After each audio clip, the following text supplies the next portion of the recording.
বন্ধুরা, রোশনাই ধারাবাহিকের আজকের পর্বে দেখানো হয়েছে রোশনাই আরণ্যকের গালে হাত দিয়ে বলে, স্যারজি আপনি ভালো থাকুন। এই বলে রোশনাই ঘর থেকে ছুটে বেরিয়ে আসে।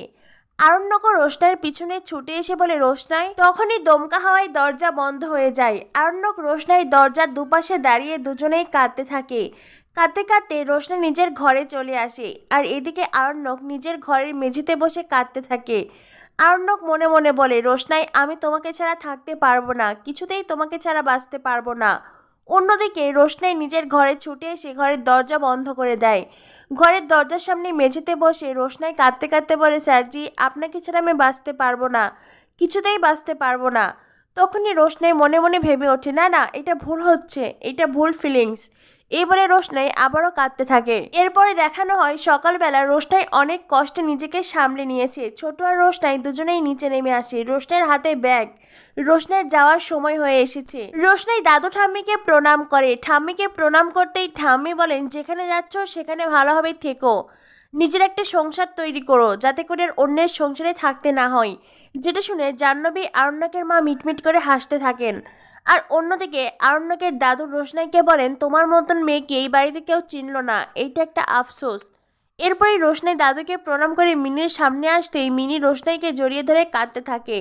বড় মার চোখেও জল ছলছল করছে। রোশনাই মিনিকে সান্ত্বনা দেয়। রোশনাই বলে, মিনি তুমি একদম কেঁদো না, আমি তোমার বিয়ের সময় আবার আসবো। মিনি বলে, তুই কি বলছিস রোশনাই, আমি কি বোকা নাকি? আমার কখনো বিয়ে হবে না, আমি জানি। আমার কি কখনো বিয়ে হবে?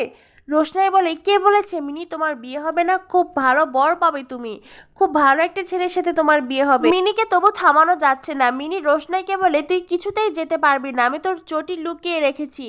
তখনই রোশনাই বড়মার দিকে তাকাতেই বড়মার চোখেও জল ছলছল করছে। রোশনাই বলে, বড়মা তুমি যদি এইভাবে কাঁদো তাহলে আমি কি করে যাবো বলো তো? তুমি জানো না আমার জীবনে তুমি কি?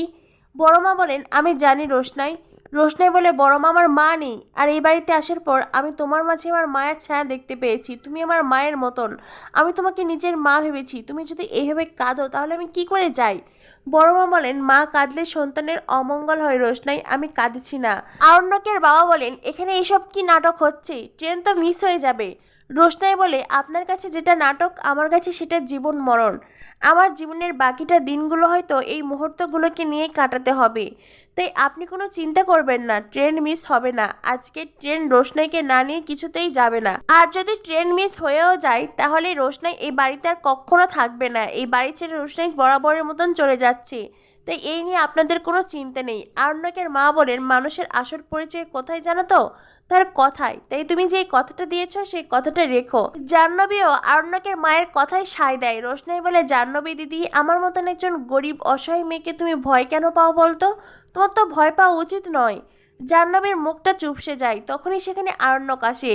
মিনির কান্না দেখে আরণ্যক মিনিকেও সান্ত্বনা দেয়, তাকে শান্ত করতে চেষ্টা করে। আরণ্যক মিনিকে বলে, মিনি তুমি রোশনাইকে একদম ভুলে যেও না, তাকে নিজের মনের মধ্যে রেখে দাও। দেখবে তুমি রোশনাইয়ের কথা শুনতে পাবে, রোশনাইয়ের গল্প শুনতে পাবে, ওকে দেখতে পাবে।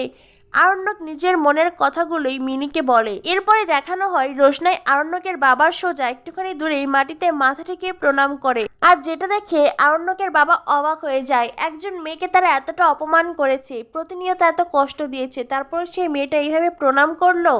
আরণ্যকের বাবার মনে হয়তো এমনটাই চলতে থাকে। রোশনাই বলে, আমি জানি আপনি কিছুতেই আপনার পা ছুঁয়ে আমাকে প্রণাম করতে দিতেন না, আর সেজন্যই এইভাবে প্রণাম করলাম। ভালো থাকবেন সবাই, আমি আসছি। এই বলে রোশনাই ঘর থেকে বেরোতে চাই। মিনি বলে, এই রোশনাই তুই কি করে যাবি? আমি তো তোর চটিটা লুকিয়ে রেখেছি। রোশনাই বলে, মিনি আমার কাছে আরও একটা চটি আছে। মিনি আবারও কাঁদতে থাকে। আরণ্যক বড় মাকে বলে মিনিকে সামলাতে। এরপরে রোশনাই বাড়ি থেকে বেরিয়ে আসে। কারোরই মন ভালো নেই। আরণ্যক ছোট রোশনাইকে স্টেশন অবধি পৌঁছে দিতে যায়। এরপরে দেখানো হয় গাড়িতে সবাই চুপ করে বসে আছে, কারোরই মুখে কোনো কথা নেই। গাড়ি থেকে নামার পরেই আরণ্যক রোশনাইয়ের ব্যাগ নিতে চায়। রোশনাই বলে, থাক না স্যারজি, আমি ব্যাগটা নিতে পারবো। আরণ্যক বলে, রোশনাই বেনারসে গিয়ে সব কাজ তোমাকেই করতে হবে, তাই এতটুকু করি। ছোটু তখন কাঁদতে কাঁদতে বলে, রোশনাই তুমি ওকে ব্যাগটা নিতে দাও। রোশনাই বলে, ছোটু তুমি এমনটা কেন করছো? ছোট বলে, আমি কিছু করছি না, আমার চোখে কি একটা পড়েছে, আমি একটু আসছি। আরণ্যক বলে, ছোট এখন তুমি কোথায় যাবে? দেখো ছোট, আর কিছু সময়ের মধ্যেই কিন্তু ট্রেনটা ছেড়ে দেবে। ছোট বলে, আমি জানি ট্রেন ছেড়ে দেবে, আমার জন্য ট্রেন দাঁড়াবে না, আর রোশনাইও থামবে না। এ বলে ছোট কাঁদতে কাঁদতে ওখান থেকে সরে যায়। রোশনাই চলে যায়, ছোট খুব কষ্ট পাচ্ছে আর সেজন্যই ছোট কাঁদতে কাঁদতে ওখান থেকে চলে যায়। আরণ্যক রোশনাইকে বলে, রোশনাই, বেনারসে তুমি ট্রেন থেকে নামার পরেই পুলিশ অফিসাররা তোমাকে নিতে আসবে। ওইদিকে সব কিছুর আরণ্যক সামলে নিয়েছে, সব কিছু রোশনাইকে বোঝাতে থাকে। তো বন্ধুরা, রোশনাই ধারাবাহিকের পরবর্তী আপডেট পেতে আমাদের সাথেই থাকো। ধন্যবাদ সবাইকে।